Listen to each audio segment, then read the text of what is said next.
Hello, everyone. You're all welcome to our meetup for the month of March. Good to have everyone here. My name is Linda Tiffel, and I am the convener of Women in Research Monitoring, Evaluation, and Learning. So, before we dive into our session, I will just run us through our agenda, and then we can continue from there. So please kindly confirm if you can see my screen. So while I am getting my screen ready, please feel free to introduce yourselves in the chat window. You can indicate your name, where you're joining us from, and what you do as a profession. Okay, so we are going to explore the topic, strengthening the MEL capacity of organizations, and I will introduce our speaker as we progress. So before we dive into our topic, we'll engage in a brief icebreaker activity. Then I'll introduce our speaker. She will speak on the topic, as I mentioned earlier. Then we'll have a Q&A session, and then some announcements will be given, and then we'll end our session for today. All right, so let's dive into our icebreaker. So for today, our icebreaker is, where in the world are these iconic landmarks found? So I'm going to share some photos of iconic landmarks in the world, and you would have to give the name of that landmark and also indicate where it is found, which country it is. If you would like to add the city, that would be great as well. Okay, so this is our first picture. So please indicate in the chat where this iconic landmark can be found. You can specify the name, also let us know the country and the city it's located if you're able to. Or at least if you have the country in mind to noise, you can just share. Okay, so Lucy says this is in Australia. Yes, that's correct. Anyone wants to help us with the name of this landmark? Any tries?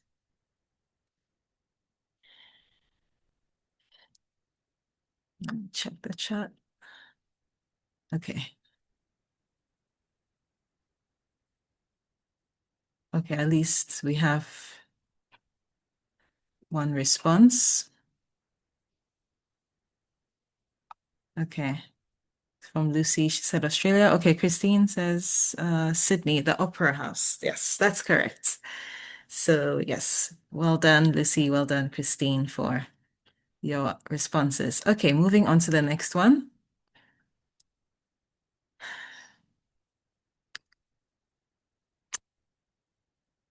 Any guesses? Any idea?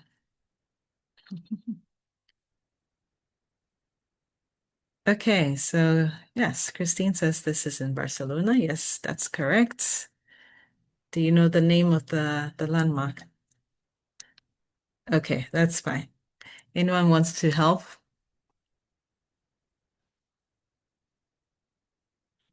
Anyone wants to help? Anyone wants to help? Okay. Should I give the answer? Anyone coming in with any response? Otherwise, I'll give the answer. Okay, so as Christine rightly said, it can be found in Barcelona, and it's called the Basilica of the Sagrada Familia. Yeah, so Barcelona, we all know, is in Spain. So yeah, it's a very beautiful landmark worth visiting. Okay, so the next one here. Any guesses?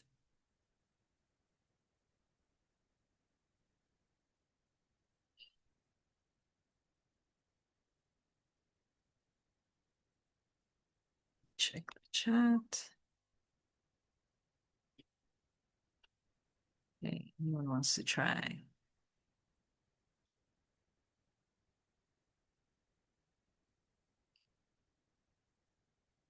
Okay, should I give the answer?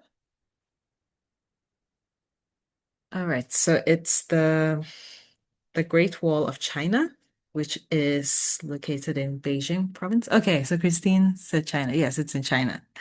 Yes, so it's the Great Wall of China, located in Beijing province in China. That's correct. So yeah, moving on. So we have uh fourth one. Any guesses? Any responses?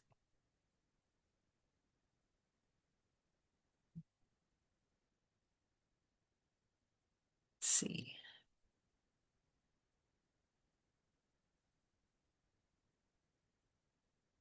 Okay.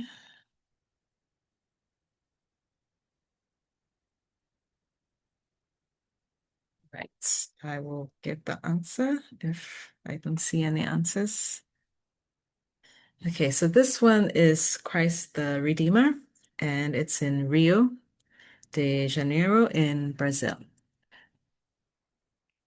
Okay, so this is our fifth one. Any guesses? So this statue is very, very huge. It was recently um made, so it's not been around for that long, actually.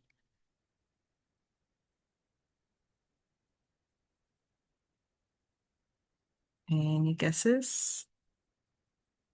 Yes, this one is in Benin. Yes. And because of time, I'll just give the name of the monument or the landmark. So it's called the Amazon statue, which people sometimes refer to as the Woman King statue. Okay, so let's get to the last one. Any guesses?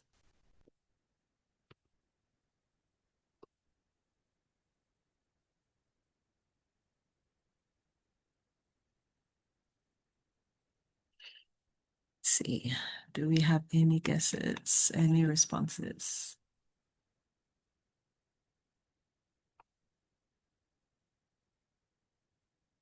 Okay. All right, because of time, I'll just give the answer. So it's the Golden Gate Bridge, which is in the US, specifically in the state of California. All right, so well done to us all. Thank you all for participating. So we can move on to the next item on the agenda. So at this point, I will introduce our speaker. So our speaker today is in the person of Sylvia Murungaru. She's a seasoned monitoring, evaluation, and learning professional with over 12 years of experience driving evidence-based decision-making and organizational learning across the development sector. She currently serves as a MEL lead in the international development sector, where she leads efforts to track, measure, and communicate the impact of one of Africa's most transformative scholarship initiatives. Over the course of her career, Sylvia has built a strong reputation for translating complex data into actionable insights that strengthen program performance and organizational capacity. Her work sits at the intersection of learning, accountability, and development impact, making her a trusted voice in the MEL community. Sylvia is passionate about building the MEL capacity of organizations and empowering professionals, particularly women, to harness the power of evidence to drive meaningful change. So at this juncture, let us welcome Sylvia Murungaru, our speaker for today, to help us unpack our topic on strengthening the capacity of MEL in organizations. Sylvia, we are pleased to have you. Thank you so much, Linda, and everyone who has joined this call. I am really humbled and grateful to be the one taking you through this month's meetup. Allow me to just share my slides, and then we can begin today's topic.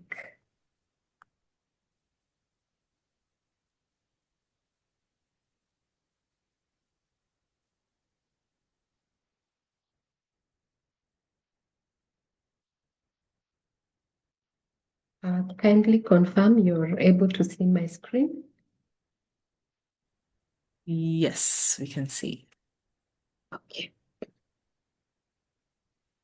So as I have said, my name is Sylvia Murungaru, and I will be taking you through strengthening the male capacity of in organizations.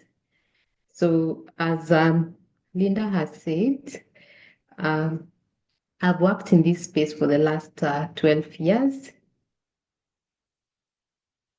So what is my promise for you today, even as we learn about building our male capacity in organizations? So the first thing I would want us to do is to diagnose as organizations, where is our male capacity? Where currently are we at? We'll walk through some of the specific barriers that are holding us back as organizations. And then we look at a framework that we can use to strengthen our male capacity. And we are going to be using a framework just to start from where we are until we are able to strengthen the male capacity. And then finally, I will give you some action points that at least you can take so that you can be able to improve your male capacity. So those are the four things that I would like us to go through. And the real question is, why would you trust Sylvia, or why should you listen to me? So as I said, I have been working in the male space for the last 12 years, mostly based in Kenya and doing some work in East Africa.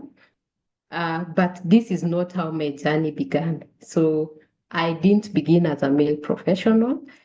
I was fortunate to have started my career as a graduate trainee in an NGO space. And when I joined that organization, I was able to meet a mentor who taught me about meal. But the thing that really stood out for me, even as I began this journey, is that we would always do all this collection of information.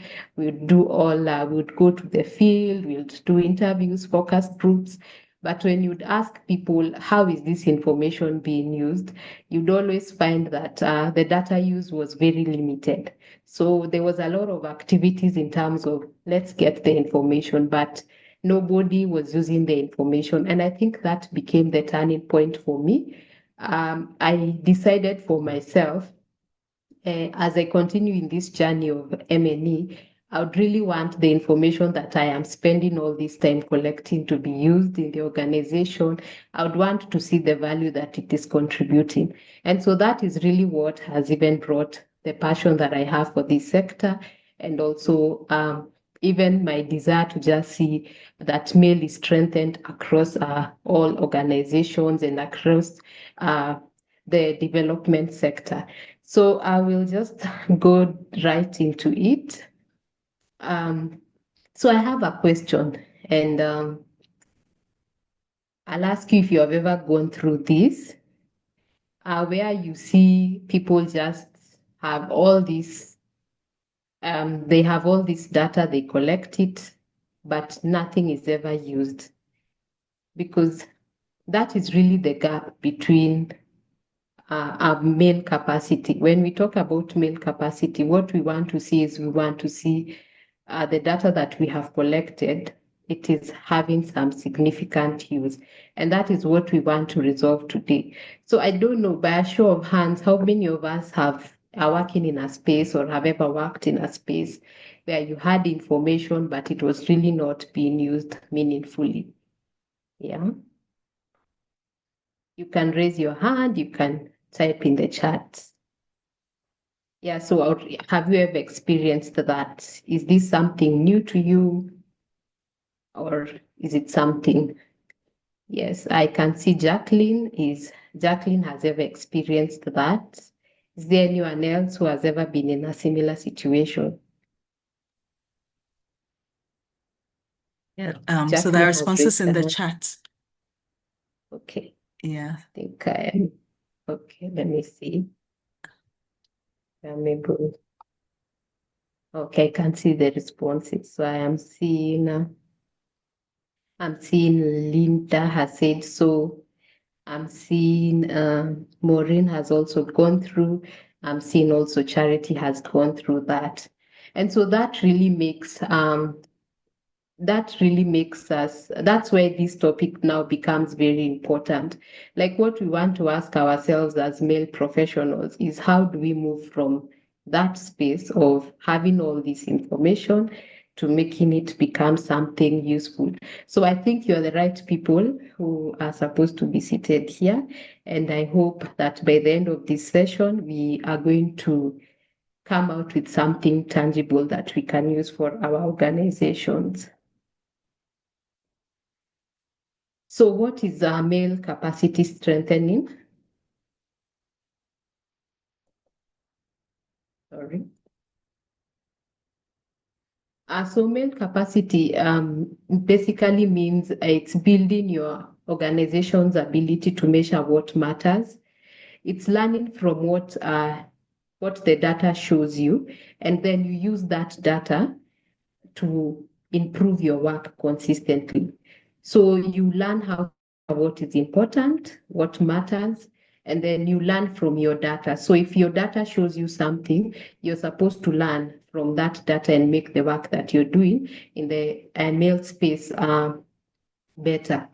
Um, an organization called CLEAR defines the male capacity strengthening as a deliberate process of building knowledge, skills, systems, and cultures within an organization so that M&E becomes embedded in how the organization works and not just how it reports. So what you find is in most organizations, meal is usually thought of as an afterthought. It's not the main it's not really seen as something that is as valuable, especially where the male capacity is very weak. You find meal is thought as the other thing, or it's just thought as by the way. But most people need to ask themselves when it comes to the funding world, the funders or the donors take mail very important, or they see monitoring and evaluation of as something that is very valuable. But when it comes to the organizations where we are working, you find that there is a bit of a gap. So even there are instances where people can be funded, but still you find the way they are taking mail is not as important, or they don't see the value of mail. But yet, when you do proposals, anytime you're seeking funding, there is always a place where you're asked how you're going to be able to define your impact and how you're going to show your results.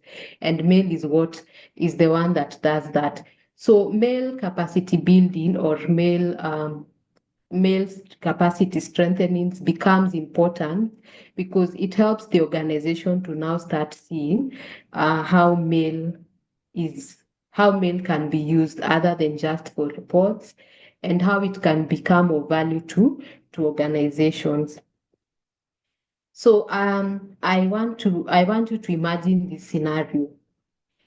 And if this sounds familiar to you, so what are really the signs of an organization that has zero male capacity? So the first thing is data is only collected for the donor. So it is basically because a donor said, and it is never used internally. So it's mostly for reporting purposes. We are doing this because we have been mandated to do it.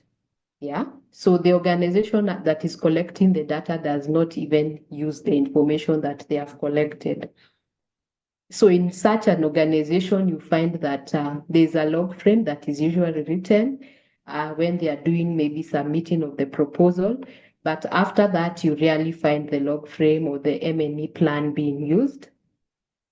And then when an M&E staff leaves, they live with the information or the knowledge. So when they walk out, everything in terms of meal goes. So it's like a one-man show. They are the one who know. There's just that one person who knows them many. And in most of these organizations, you find that they are very dependent on consultancy or consultants. So when the male person that is there goes, you find that then they become there's no the knowledge that has been collected in terms of mail is not there.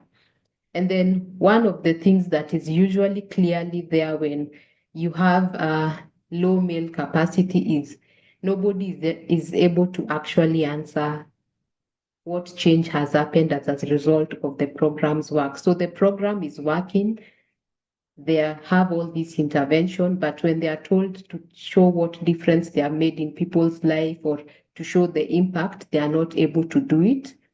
And then MEL is usually a one person's job, and that person in most cases becomes somebody who is overwhelmed. So you find that in this case, the person is the only one doing it, and usually when they leave with everything, and the organization is left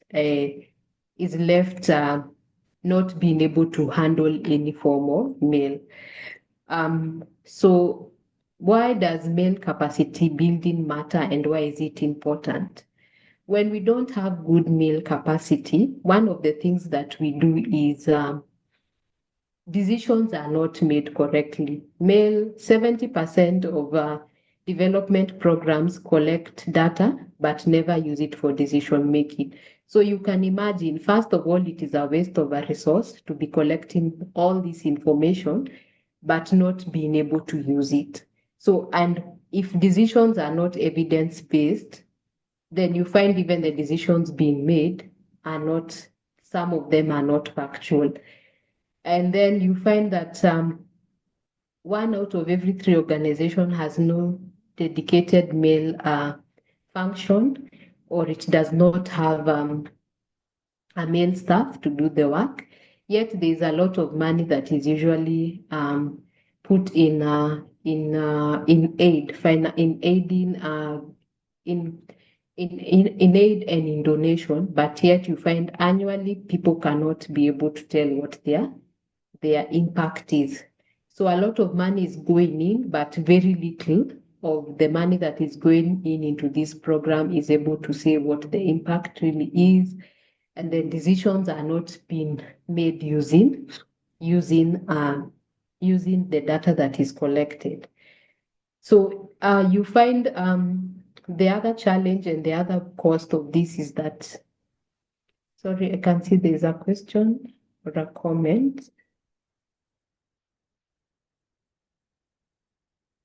Okay, that's okay, Christine. Thank you so much for joining. So organizations invest in systems, but not in the people running them. So you can create an M&E system, but you find that people who are doing this MEL are not, there's no investment in them. So, and if you don't invest in the people who are doing MEL or the people who are running these systems, then you find that we have very weak systems, and data just becomes a compliance activity instead of becoming a genuine management tool. So for us, what you always hear when you talk about capacity building, you always find that people think that we can just go for a training. So in all the time, you'll always hear we are going to have a training on M&E. But is that really the capacity building that is needed in organizations? Yeah? Is that the capacity building that is needed when we talk about capacity building? So when we are talking about male capacity building, it's not just having a training, it's actually just looking at a system and looking at your whole male and being able to ensure that that male is able to do the work that it's supposed to do it's able to do the work of showing the difference that the organization is making. So we usually have 3 pillars of tracking or tracing how our male capacity in our organizations. So we have systems, we have skills, and we have the culture. So when you're talking about male capacity, you need to look at it holistically. You cannot just deal with one area and then you don't deal with the other area. So you must deal with it holistically in terms of, for it to be sustainable and for it to have effect, you need to look at it across the 3 pillars. So you need to look at it in terms of the systems that you have. So what are the tools, what are the processes, and what are the infrastructures you have in your organization to be able to build the MEL capacity? So do you have M&E plans? Do you have frameworks? What are your data collection tools like? What is your digital systems? What standard operation procedures do you have? And what are your reporting mechanisms? So you need to look at that holistically. Then you also need to look at the skills or the people who are doing MEL, because you realize that MEL in itself is it's multifaceted. Somebody can be good at data analysis, somebody else can be good at reporting and doing data visualizations and dashboards. Somebody else can be good at doing the aspect of proposal writing. So you need to ensure that you have all-rounded skills, like your capacity building your team on all the areas, so that they're all rounded, so that they're able to know how to have good data collection mechanisms. They're able to do qualitative and quantitative analysis. They're able to design indicators and develop a good theory of change. Then they're able to report and also to be able to do evaluation designs. Then as you're doing MEL capacity building in your organization, you must also look at the learning culture and also the leadership buy-in. So MEL usually fails because you find that leadership itself has not embraced MEL the way it's supposed to be embraced. So you need to look at the culture and improve the culture if you want your MEL to be seen as something valuable in your organization. So have leadership buy-in from the word go. Ensure and show the management the value of making this evidence-based decision making. Come up with a culture where people are able to talk about what the data is saying honestly without judgment. So where people can be able to, if the data is saying something that is not pleasing, are you in an environment where people have been able to accept that and use that to improve, as opposed to making somebody feel, making the MEL people feel that you are not supposed to report underperformance or wrong data. So you need to embrace a culture where it is safe to report the data as it is.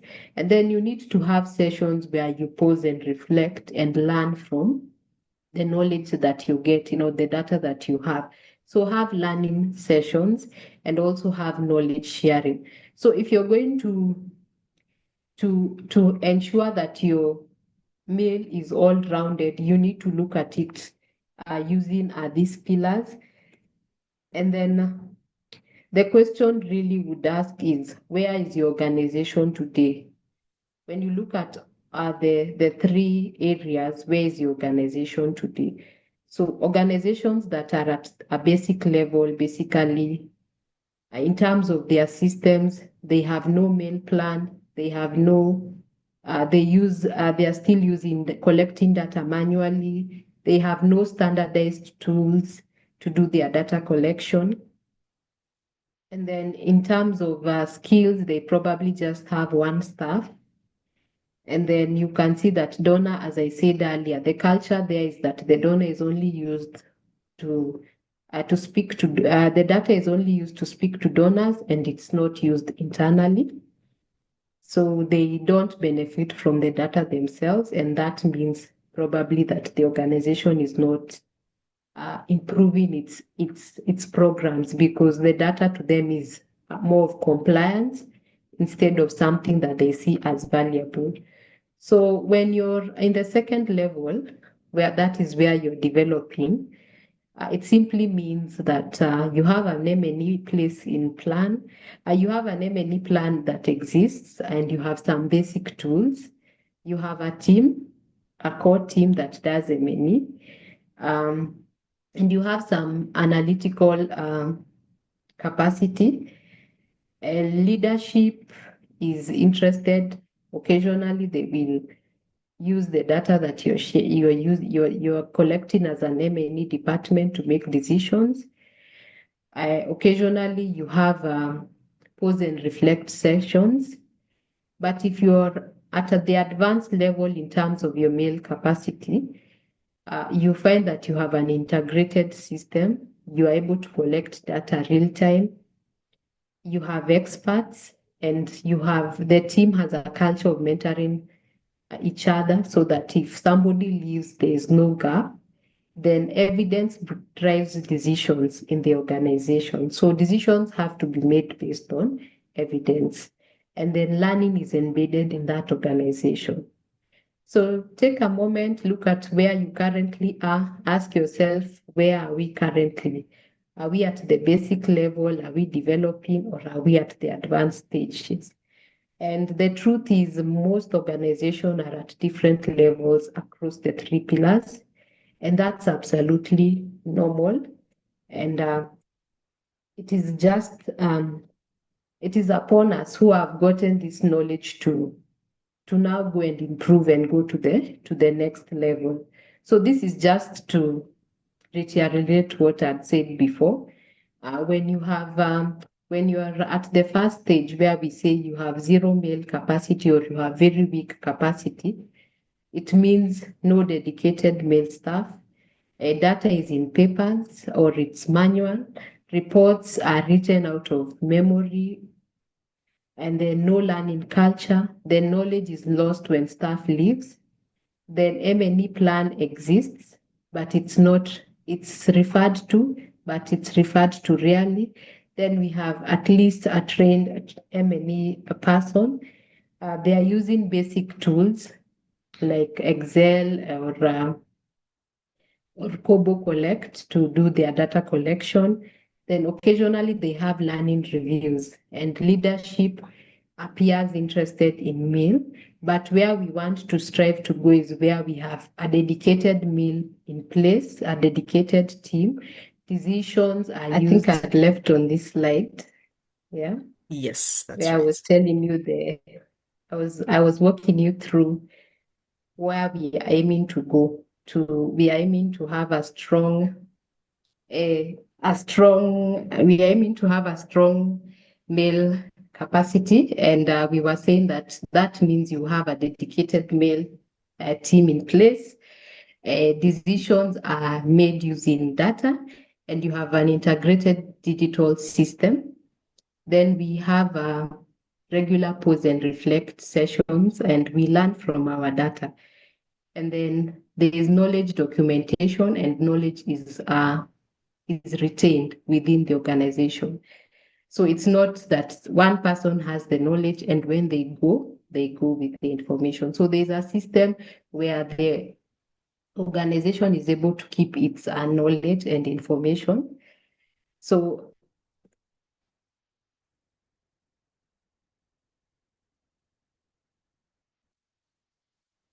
what are the barriers what prevents organizations from strengthening their MEL capacity? One, as I said, are staff turnover. So staff, when they leave, if you have poor MEL capacity, you find yourself having to keep going back. You probably have spent time building up on that one person, then they go. And since there are no systems, you find yourself having to go back again to starting from the beginning. The other thing we said is when data is unused. So the MEL team puts effort to collect the information, but then the information is never used. So then that can really become very demoralizing. And then you find another barrier is usually that MEL is seen as something that is for donor requirements and not for internal use. So in the event that you have donors who don't request for the data just again remains unused. Then MEL, when you have limited budgets, that can also hinder your MEL capacity. You may be willing to have all these things, have an integrated MEL system, have a team, and all those things. But you find if you don't have a budget, that can become a barrier. But the biggest barrier we always see in building the MEL capacity in organizations is usually leadership. So if your leadership is not supporting of MEL, that becomes the biggest barrier. And how does leadership become a barrier to supporting the capacity of MEL in an organization? Is if they are not going to use that information to improve the programs in the organization, if they are not going to use that information for decision making, then it weakens the position of MEL in that organization. So one of the things we really need to do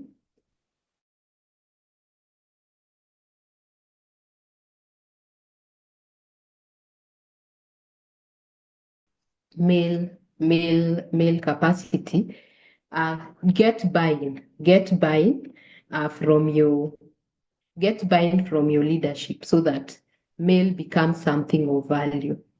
So as I was telling you, the previous slide where I was telling you about the barriers, so you find that when staff turns over, they move with the knowledge. So every time a staff member leaves, the organization has to start again from the ground.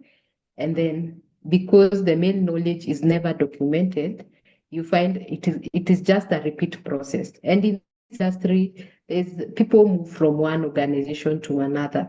So what are we supposed to do as organizations? How do we, if we know we are going to be having staff turnover, how do we mitigate that?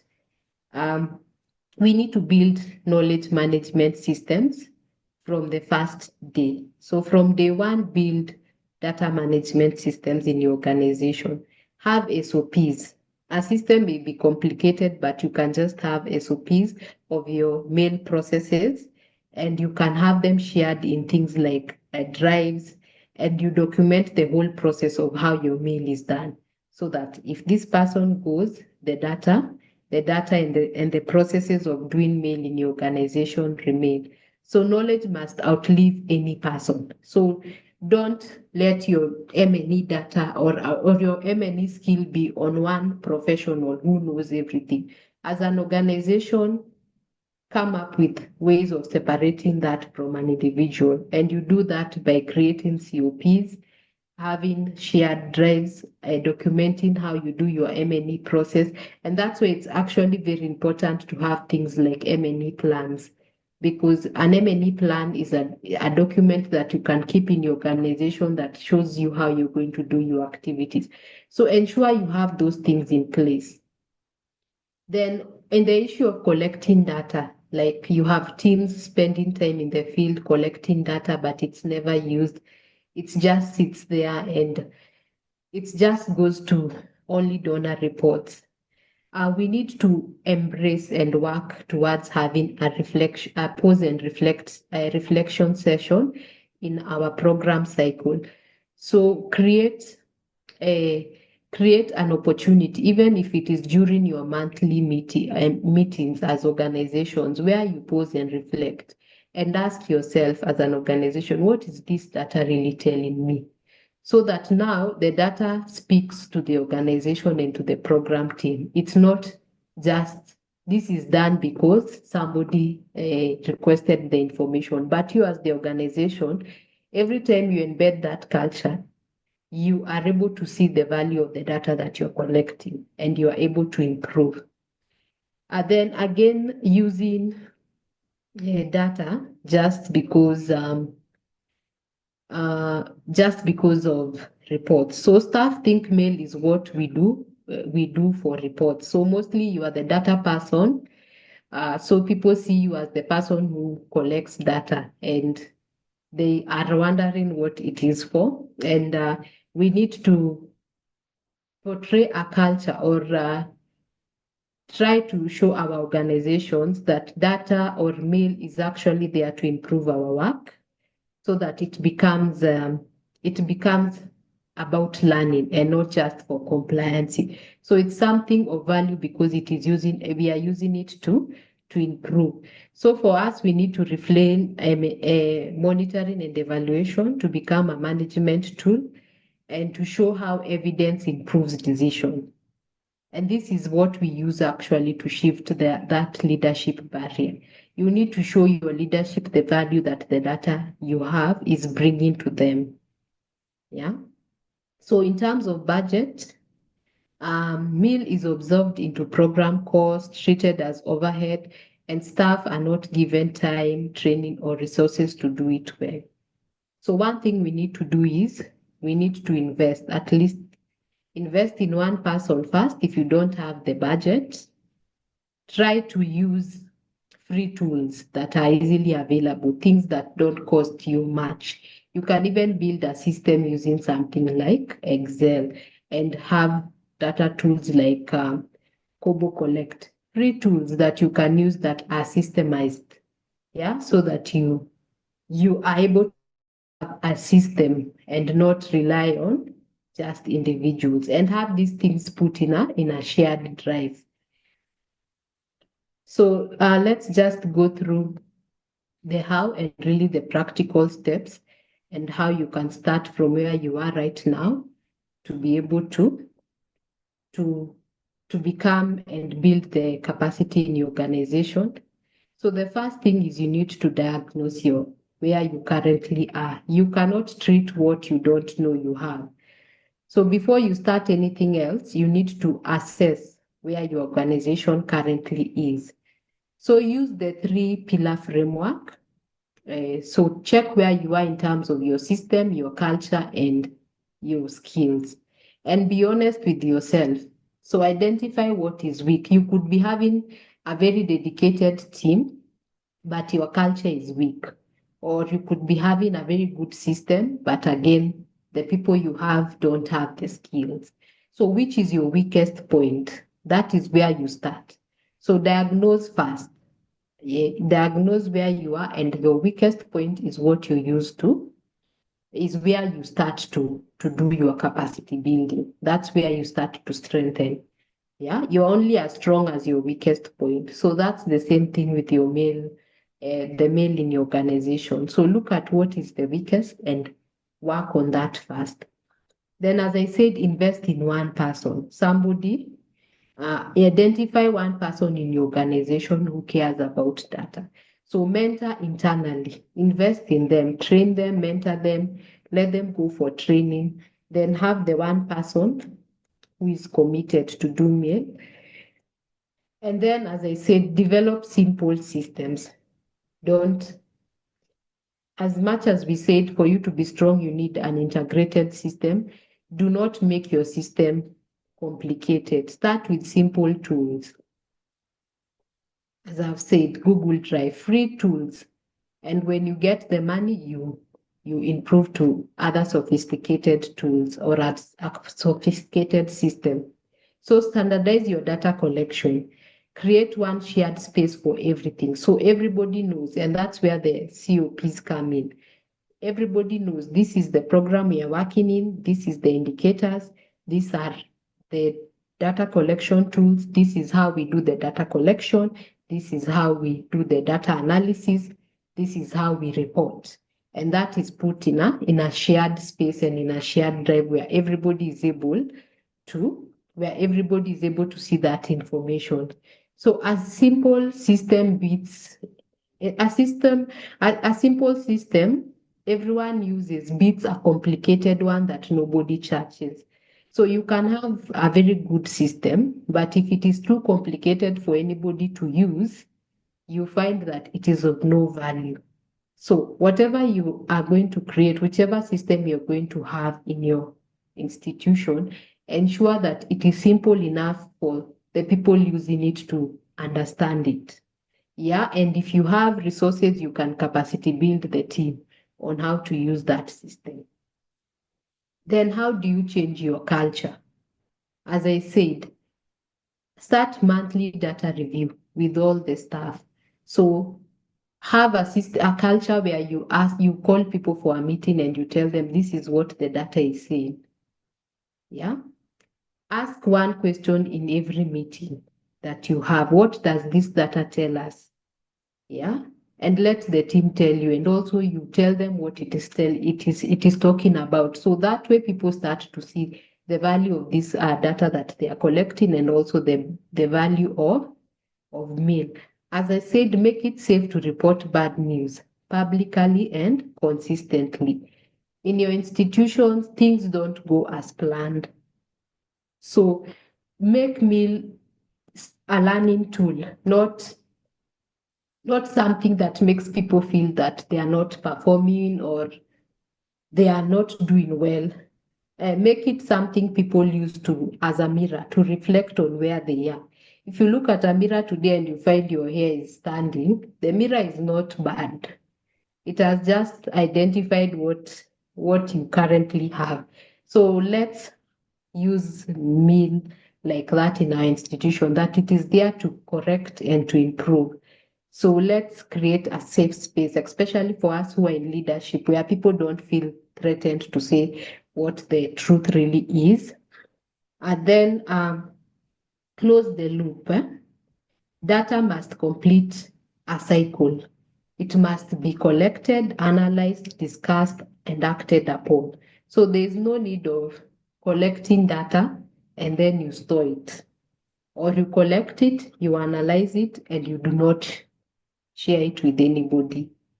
So make sure that as you do your data collection, so you collect it, you analyze it, make sure it is of high quality, and then use it to improve your program. And then, as I will keep emphasizing, let it be something for learning. So have quarterly reviews, and then measure your MEL capacity itself as itself, measure your MEL capacity itself.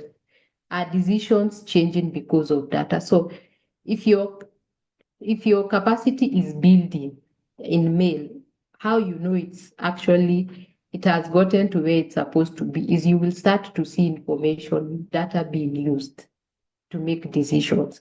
So you will find people cannot go to a budgeting meeting, or they cannot go to a meeting without them getting the data that the department has.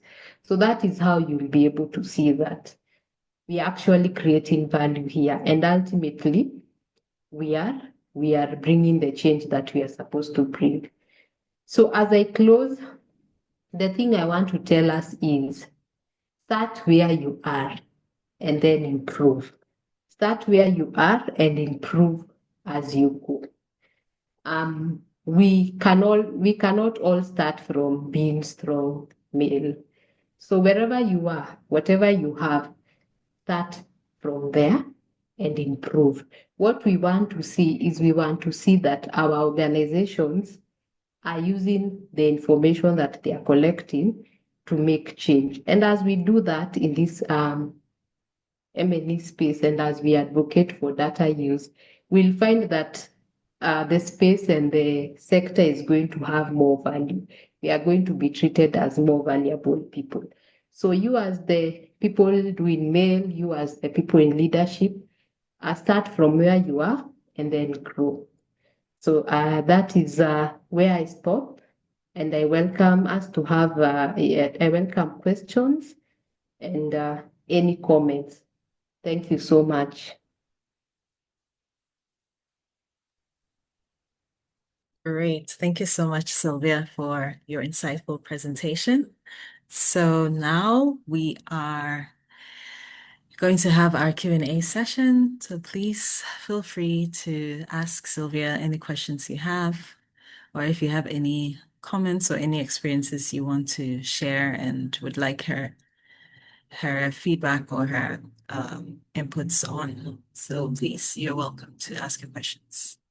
You can type them in the chat window, or you can unmute yourself, raise up your hand and unmute yourself when you're called. Any questions? So check.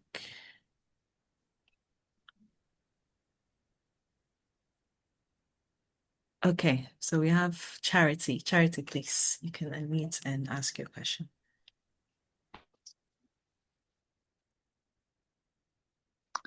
Hi, everyone. I've quite enjoyed Sylvia's presentation. A few times I thought she almost lived the same experiences as, like, she was in me as a person and the experiences I've gone through. But my question is, you've talked about one of the challenges being that institutions focus on the donor angle, I come from that point of view. I am a grants and reporting officer. So how I use MEL knowledge products is to impress the donor most of the time. Um, how would you advise someone like me who wants to build sort of more credibility or get more hands-on in MEL processes? How do you then transition, or are there resources, or what kind of I don't know if it's a mental block also. How do you move from being the person who's always using the products to also being this person who can go on the other side and, do the analysis and present it without the bias? Um,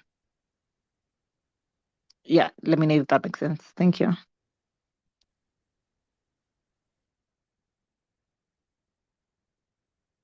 So thank you so much, Charity, for that. So if I got the question correct, is how do you stop being this person who is just using the data for the donor, and how do you become the person who moves to this other side to be able to analyze it and also just report it. And for me, what I would say for you, you need to do is one, there are usually so many male training programs that you can actually check, and then also invest on areas where you're weak. So if you're seeing data analysis is where you're weak, you need to be able to just go and do that. But for you also, if you find somebody who is maybe a specialist in analysis, you can also take that, and also just encourage yourself even in the organization, not just to be reporting to the donor. Encourage people you work with to just come and have a look at what you're presenting. So try to even come up with knowledge that are for different audience, internally for you and also externally for the donor. But the best thing for you to be able to move from this, I would think, is look at what you're currently not doing, if it's the analyzing, and try to get training, more training on that area, and then try to practice that. Sometimes you find in organizations, meal that you're using, even me when I started, there are things we were not using in my organizations.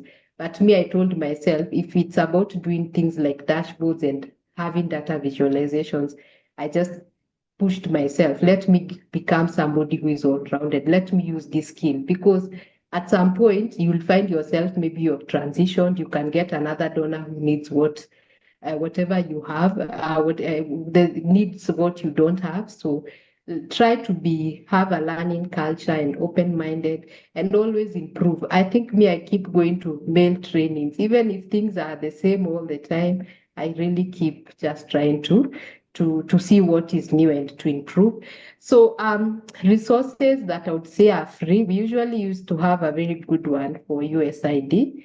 But unfortunately, now with what currently happened, they used to have a really good learning lab that would make you very all-rounded, but it's currently not there. So I'll just say which other one is usually good. I would say. Let me just say I'll probably just share. At the moment, that was usually my favorite one because it was all-rounded, but also just resources like YouTube, and yeah, that's what I would say.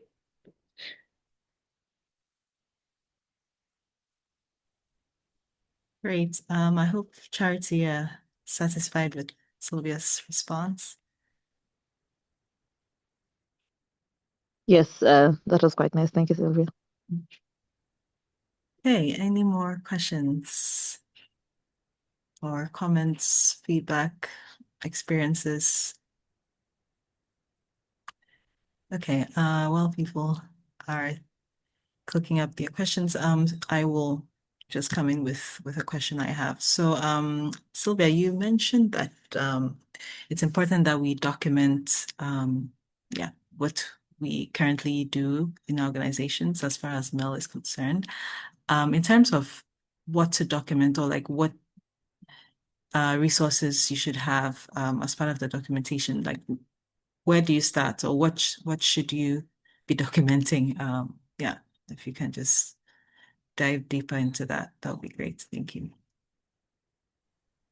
So in terms of the documentation, you just start with like the whole process. what indicators are you going to be measuring? What is your program about? So then you are supposed to come up with like clear tools. How is this data going to be collected? So come up with like a COP of the whole process. Like these are the indicators. This is the data we are collecting. This is how we are analyzing it. This is how we are going to do the learnings. This is how we are going to present it. This is the form you're going to present it. And so basically, I would just say a good word or a good Google Doc would do it, and then have the examples like attached via links so that anybody just comes and they're able to use the tools. Yeah. Okay. Sounds good. Thank you. Any more questions? Any more questions from anyone? Feedback? Anyone experiencing any setbacks, challenges? Okay, looks like everyone is fine for now. Yes, I Oh, do. okay. Sorry. No problem. Please go ahead, Mauna. Yeah, I wanted to ask, how do you deal with, so if you're in an NGO sector where you depend a lot on, donor requirements and all of that, and you keep getting low projects with low budget for M&E, how do you go around it? I mean, your hands are tied, you can only hire one person, and all of that. There's no budgetary, I mean, there's small budgetary allocation for, digitalizing your systems, etc. So then you are interested in mail, the organization is interested in mail and all of that, but it's just that you don't have the opportunity to expand. So I am currently in a place where our mail systems are developing. So I mean, with the table you showed, I would say that we are at the developing stage. So what do you do if you find yourself in such a situation? Thank you.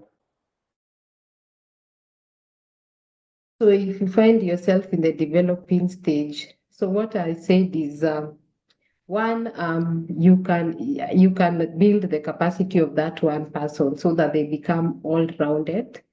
And then you can also come up with things like internship or graduate training program so that you train people and mentor people who can give you at least the mail services at a lower cost. And I told you have systems that are using free, they are free to use, as opposed to systems that are going to require money to use. And then just start from where you are. A meal in itself can become expensive, but what we are trying to do here is try to use a system. So like when I was saying, do data collection with the free toolkits. Um, and store your data in things like drives. Yeah, so I would say as you're developing, because I know it can be hard, try to use the free available resources that you have as you grow, and then show the value so that people can be able to budget for you.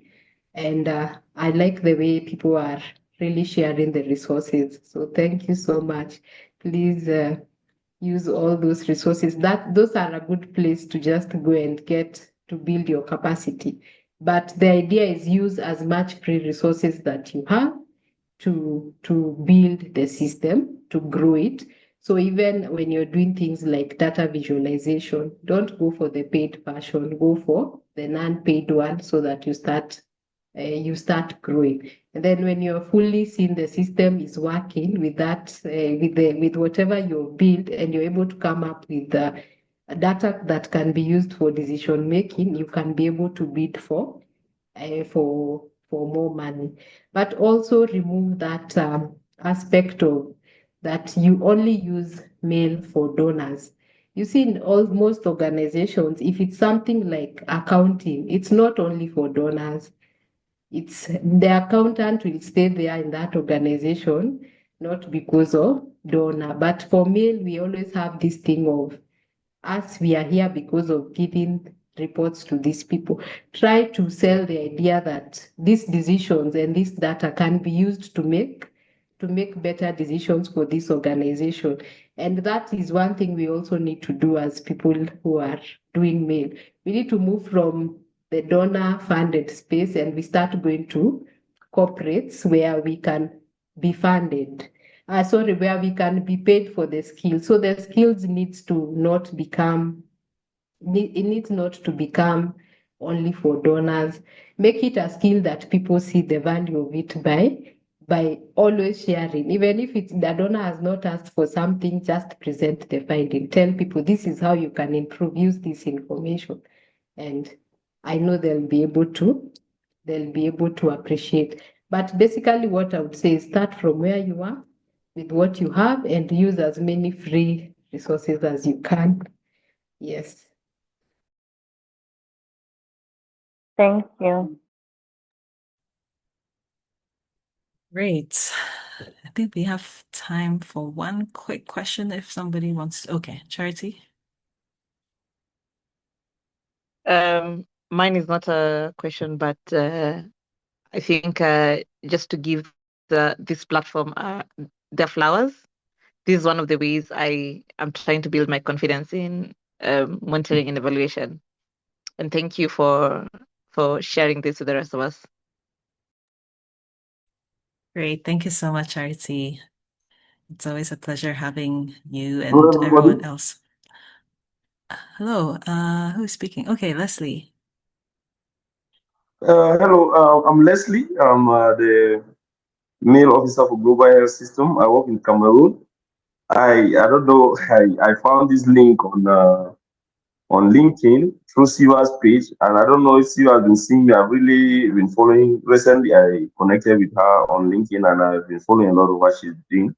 So I just want to say congratulations to her and what she's doing, and I also want to congratulate you for this session. I was a bit, we're having some rainfall here, so I've been on and off. So if it's possible that I can have some of the PowerPoint that I use, I'll be very grateful. I think I'll get to see her on through LinkedIn if she can remember. This is Leslie. I just recently connected with her on LinkedIn. So thank you. It's a wonderful initiative. I'm very passionate about MEL, and it's inspiring to see that we are pushing the women into that sector greatly. And thank you so much. Thank you very much. I'm from Cameroon. I am actually from Cameroon. Thank you. Great. Thank you so much, Leslie, for joining us and for your feedback as well. Happy to have you and hope you can join us subsequently. All right, so we will bring the curtains down. Sylvia, any final words from you, please? First to say thank you for everyone who has joined and really to appreciate you, just as everyone has said, Linda, for convening this. This is really, really a good thing and it is really helping to strengthen the capacity of men.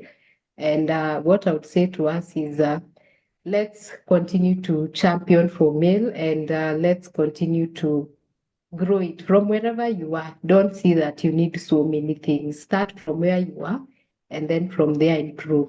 But thank you so much for giving us this platform just to share and to learn. That's also one way we grow our capacity as organizations. So let's support each other and just continue to share whatever knowledge we have. And by the end of the day, I know MEL is going to reach where it's supposed to reach, especially in our organization. So thank you so much. Yes. And you can follow me on LinkedIn. Yes, Exactly. and you can, yeah. Thank you. Great. Thank you so much, Sylvia, for your time. Thank you, everyone, for joining us today. We have a few links in the chat, so please do well to access them. So I've shared the feedback form. So please provide us with feedback, comments, questions, or if you'd like to volunteer or share a topic that you want us to cover during our meetups, please, you're welcome to do so using the form. Also, if you'd like to be a part of the WhatsApp page, so we have a dedicated WhatsApp page for ladies in the women in research monitoring evaluation sector. So please fill the form and let us connect and add you if you'd like to join the platform. Also, you can follow us on our social media pages. So we're on X, we are on LinkedIn, and we also have a YouTube channel where you can access the recording of today's session, but also previously recorded sessions as well. And we'll keep everyone informed about our subsequent meeting or meetups or any updates from our end. So thank you all for joining, and wishing you a happy end to this month. And yeah, hopefully we'll meet next month. Thank you all and take care. Bye.